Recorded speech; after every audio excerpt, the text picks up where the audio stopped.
Hey, good morning, guys. Well, spring has sprung, and it's time to really start going out and enjoying the beautiful spring flowers. And these are just some beautiful perennials that are out and about right now. This is actually one of my favorites. It's a Jacob's ladder. It's just nice and airy.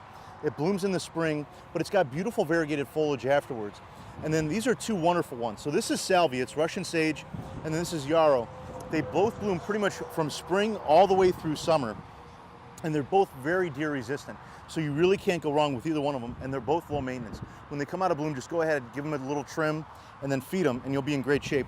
This is lupin. So they've done a great job with lupin over the past few years, and the colors are really just so vibrant and so bright.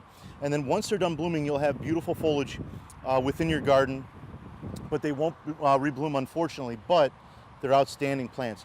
You know, daisies are an oldie but goodie, and they're that way for a reason. You know, as you look at daisies, they bloom nonstop all summer. They're deer resistant. They're very low maintenance. You know, just a great plant to have within your yard. This is a Forsythia, and these guys, they've done a lot with Forsythia over the past few years, especially with proven winners. You can kind of see the amount of blooms that these have and how bright the blooms are. Just absolutely wonderful plants. And then they used to get a little bit weedy. Now they're nicer landscape plants. So they've really done a great job. And this is a classic. It's a PJM rhododendron.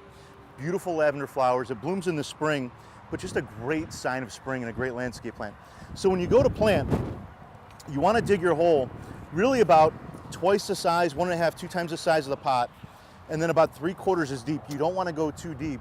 You know, this is Northeast Ohio. We've got very heavy clay soil. So you want to be careful about how deep you go because it creates a soup bowl. So after you dig your hole, mix a little bit of planting mix with the soil. You want to go about 50-50, give or take. And then mix in some plant tone and some biotone. So plant tone will provide you that fertilizer, and then biotone is actually a plant starter, so it'll help the roots get established so the plant can get off to a great start.